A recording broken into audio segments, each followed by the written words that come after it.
I sat there and I went out to my garage and I go, I'm smoking this bleeping cigar. I don't care if they lost. This thing's getting smoked. It was tasty, too. I'll tell you that. The offense getting smoked. Yep.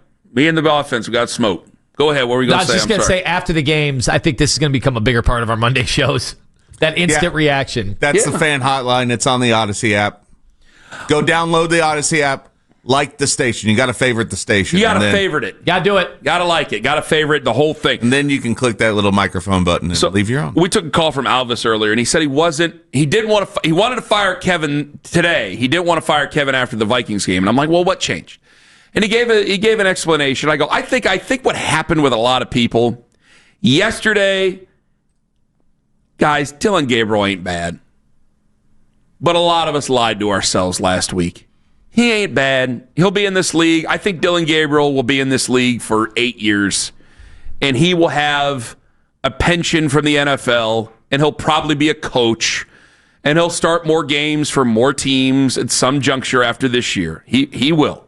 He's not bad. But you just got so exposed to his limitations.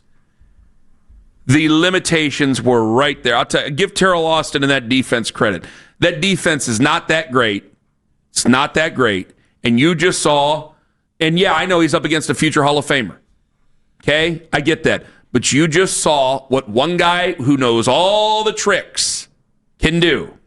And it's not even against, it's unfair, but it's still what you saw. Because I don't want to compare Aaron Rodgers and Dillon Gabriel. That insults your intelligence, Tone. What the comparison is, though, is that you still saw it. You still saw what a Hall of Famer does just to get out of certain situations. It wasn't like he was taking off and doing Lamar Jackson stuff. A little move to the left, a little trot to the left. Here's a flip to Jaylen Warren. He knows where everybody's going to be. He already knows that offense. And I was one of the people wanting to give up on Aaron Rodgers. And when he did that little flip, I think it was to Gainwell or Warren, I got to look at it again. I'm sitting there going, that's why you go and you take ayahuasca, because you have the type of vision right there. That's it, the place he was just Aaron Rodgers. You knew it from basically the opening drive. He was never going to lose that football game. He was never going to lose it. If you were just watching it straight up, where the Browns have come from and where the Steelers have come from and where that quarterback is, he was never losing that football game yesterday. And you could tell that from the opening drive. This is not revisionist. I wrote it down in the notes. He wasn't losing that football game yesterday. And what you saw to Dillon, the batted passes showed up, the lack of vision over the middle. They brought pressure right down through the A-gap, which it takes all your vision away. It takes vision away when you're 6'5", let alone 5'9". You saw all the limitations right there. I've seen way worse, way more ill-prepared, way more inept quarterbacking in a Browns uniform than Dillon Gabriel, certainly. I'm not even trying to knock the kid. I'm not knocking him. But you saw right there what the limitations are. No, why he's not a franchise quarterback for this football team. Not trying to be mean, but that's the difference in last week to this week for a guy like Alvis and others. You're right on all that. And then when he was finally he was throwing some lasers right at guys, either their arms or Bond's head, boy, that was just a weird play. But here's where I will be mean. You rarely in the NFL see a pass rusher who is able to not just get one hand on a football. Mm-hmm. Watt got both hands on the football. Mm-hmm. That looked like somebody on varsity blocking a freshman basketball player's shot at the rim. Both hands, yoink, I'm taking this out. That was something that I think is happening against somebody whose size, creates too many limitations for him to be able to play quarterback. TJ Watt's 6'4". He's a future Hall of Famer too. I know we break a lot of balls here, but I mean, that's a Hall of Famer over there, and you got two hands on it. You're getting one-handed ripped down. You're not big, and I think a lot of people tried to talk themselves. Like when Zach wrote the word hope, boy, that's a strong word for a lot of people, and I think they tried to talk themselves into maybe this guy. No. I wish we didn't overdo it during the preseason where it was, the ball boys look better than him. And I know I'm taking a shot at Daryl there, and Daryl will join us at 8:20 this morning. I wish we wouldn't have overdone it, because I think if we didn't overdo it, I didn't overdo it, I wasn't there. But if the media didn't overdo it, I think a lot of people became very defensive of him. And he had a solid game last week, even in a loss. This week, you drop him back 58 times. You're overmatched. Buddy, it's not your fault. It's just this isn't what a franchise quarterback's going to be. Maybe I'll be wrong. Maybe he'll go out there and he'll light up the Dolphins, and we'll start to have this conversation again. But that conversation, I'm going, this is your second start. They got tape on you now.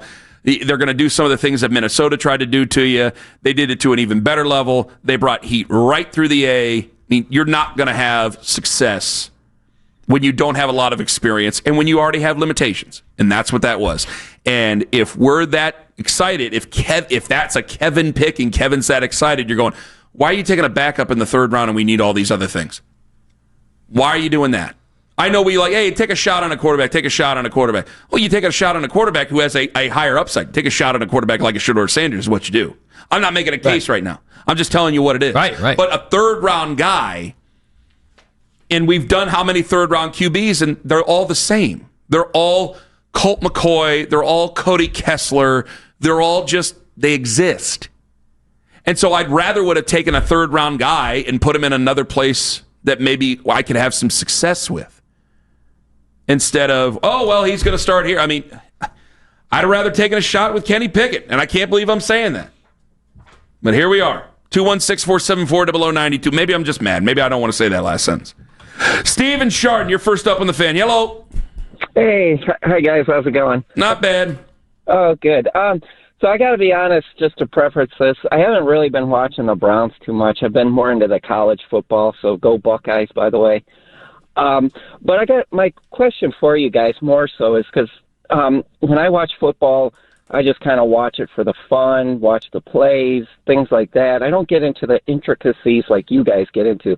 So how do you know, with everybody claiming, let's get rid of Stefanski, let's keep him, back and forth, how do you know when it's just the coaches that needs to go versus it's the talent on the team? How do you determine? Because I have friends that are actually coaches, and a lot of them will say, well, it's not really the coach, it's the talent. We can coach them up as far as we can, but if they don't have the talent, we can't go as far as you'd like to go. So seeing you guys are the expert, I'm curious, how do you guys determine that?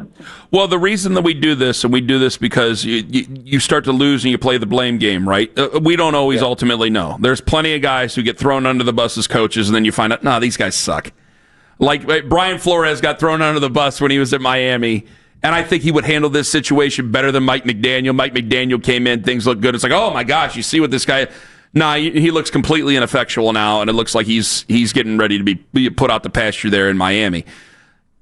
I think that you expose it with the players and what they do after a guy gets fired, really. I mean, you go on this, and really you get a feeling of what the locker room's like, and I think we're starting to get a feel of what the locker room's like, where when you have Miles say must be nice, and we're making jokes, and you see that frustration, this defense can be a good defense. It really can. You got some guys who are there that are, and Steve, thank you very much for the call and the question. You got some guys who are there that can figure it out. But when you have an offense that's stagnant, and that's putting it nicely, and you have an offensive head coach, somebody has to be laid with the blame. And head coaches in this league, I mean, good God, even in college football, 3 weeks ago, James Franklin, his team was in the top three, looking forward to the college football playoffs. They had a chance to beat Oregon at home, and now he's out of a job today. They paid him to go away. It's a quick happening. It happens quick in major college football, and it happens quick in the NFL.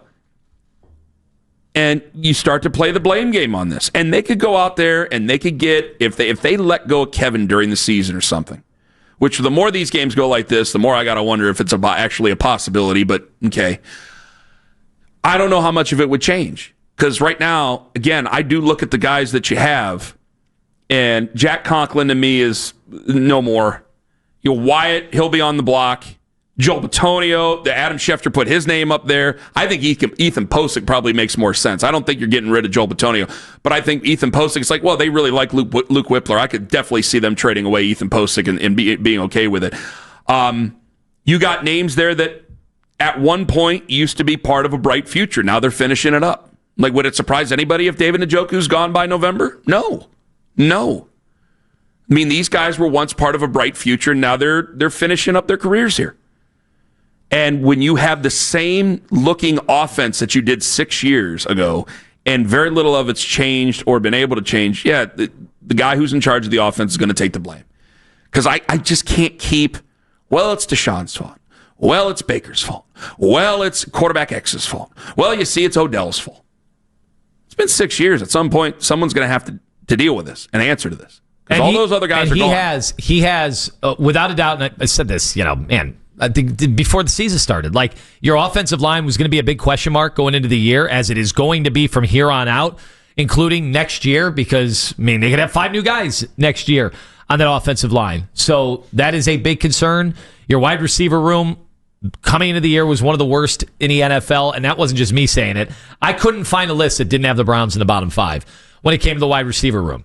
So you put those two things together going into a season, and we didn't know about Judkins. Judkins has looked really good until yesterday, when it was pretty clear what the Steelers' plan of attack defensively was, to take him out and put more bodies, more eyes, focused in on the backfield. They don't have a lot of answers, but I can't defend Stefanski at this point, because you want to see some overachieving. You're not seeing any of that. You're not seeing any creativity in the run game, which is what they needed yesterday in a big way. You just didn't do anything to help out your rookie quarterback. And then, obviously, you guys know what I feel about the rookie quarterback anyway. So it was going to be tough. But at some point, you want to look out there yesterday and say, man, my coach is doing everything he can.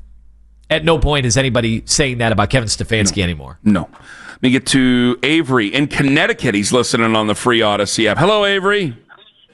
Hey, guys. How are you doing today? We're doing all right. Awesome. So I'm calling because I think Andrew Berry's been getting a lot of slack lately because, the offense isn't good. But I call Andrew Berry the ultimate Instacart shopper, because look at what the defense was with Joe Woods, right? Joe Woods didn't want a D-line. He wanted a great secondary. He brought in John Johnson. Then he brought in Martin Emerson, Greg Newsome, right? No D-line, though. Then Jim Schwartz comes in. You get Malik Collins, you get Mason Graham, you get Mike Hall, all with great assets. I just think Kevin Stefanski doesn't want any good wide receivers. I don't know what it is, man. He wants an old O-line, and he wants no good wide receivers. To me, it makes no sense. If you tell Andrew Berry what you want, he's going to get it for you. Well, through 6 but you say that, but through 6 years, the results are glaring. Like, there's a blind spot for wide receiver. He's drafted now, he hasn't had first-round picks at wide receiver. I know that. But when you go out and you trade for Jerry Jeudy, all right, that's been a mixed bag now. We're 6 games into this season. That's now been a mixed bag. It was great last year, but I don't think you have very much going on for you this year. He took Cedric Tillman. Cedric Tillman is not active for you. You took Donovan Peoples-Jones, who was fine in the 6th round, nearly had a 1,000-yard season the 1 year, but that was it. That was a drop in the bucket. Everybody else, They've not worked. This is going to definitely be to gaslight everybody here. I don't know if I'm using the proper term, but it's Anthony Schwartz and not catching that pass that starts this entire free fall years ago. Mm-hmm. And that's a 3rd-round pick by Andrew Berry. Very true, but you also look at, we said Andrew Berry couldn't draft linebackers, and he drafted Schlesinger and Jeremiah. And we also said he couldn't draft defensive tackles. He's drafted Mason Graham and Mike Hall. He's done well with defense. He's done well with defense. And I got to tell you, the way that these guys are playing so far, some of the rookies, now we're 6 games into this thing. And you're going to see some of the game planning going on because, Carson, there was some misdirection that he missed last week. And Avery, you're bringing up some good points. I got to let you go. Thank you for the call. Carson got kind of mixed up against Minnesota a couple times with the misdirection. There was a couple times yesterday where he got kind of lost out there here and there. You're still a rookie. I can still deal with it. Mason's going to have to continue to come along. Quinshon Judkins, if they put him on the field, he'll obviously come along here, hopefully. I think Andrew Berry in so many ways can save what he's doing with this rookie class. I don't think that Jimmy Haslam wants to fire. I don't think he wants to fire either of these guys. I don't think he wants to. Now, if this continues, the fever could get too big. The heat on these guys could get too big. You got to go in another season. Is this going to be something that you can withstand, or is it better that everybody makes a clean break? But you could get to the end of this year and look at these rookies, and he could very well make a case for his job. That's not what a lot of people want to hear out there out of my mouth right now, but damn it, it's true. Then I have to try to trust him to take the quarterback. This is my thing that I got to get back. We got to go. But, I know. Being a GM is not just the drafts. And obviously he hasn't had the first round picks until this year. It looks like he had a good draft class. I know it didn't look that way yesterday if that was your first Browns game, taking in these rookies. But it was in Pittsburgh. There were reasons. But it's also roster management over time. How did they get caught with their pants down on the offensive line? You have had how many years to see that Bitonio was probably going to retire? We thought it might be last year. Where was this getting ready for the mass turnover on the offensive line? Now it's criminal because you're going to go into next year and you're going to be trying to do another rookie quarterback next year behind what offensive line? It was that. That is mismanagement of the roster. That is what they're supposed to be good at. It's not just the drafting here and there. I know, and but then then he had 4 quarterbats this year on 2 football fields, divvying up reps and having 2 separate quarterback competitions. I understand that. The hell does that make? That makes no sense whatsoever. I understand. That's fine. I understand. I'm not even arguing with you. You just know that I don't think that they're a package deal. I think Jimmy would like to keep both of them, but if he had to make a decision, I think he'd rather do one or the other. I don't think he wants to get rid of them all in one fell swoop. I don't think he wants to do that. And if these rookies play the way they are, you're right. Like your replacement plan is Zach Zinter. Is he active? I don't think he was. He was not dressed. Yeah. He was not on the 50, or he was not on the 46 yesterday. I like Zach coming out of college. Hey, I'm just a radio show host. I get him wrong all the time. Sorry. So, yeah, hey, you're not wrong, Tone. That's why I'm not getting in a shouting match with you. Like, I don't know who planned on having this quarterback scenario play out during training camp. Probably a mix of both. They're thought partners, quote unquote. But no, this isn't mixing. But the only thing I can say is that everybody keeps saying how great this draft class is. These rookies are. That's going to weigh heavily into what Jimmy Haslam wants to do at the end of this season. You could definitely see a scenario where Andrew stays and Kevin goes. I don't believe they are a package deal. And I don't know if I would have said that thinking how things were just 6 months ago.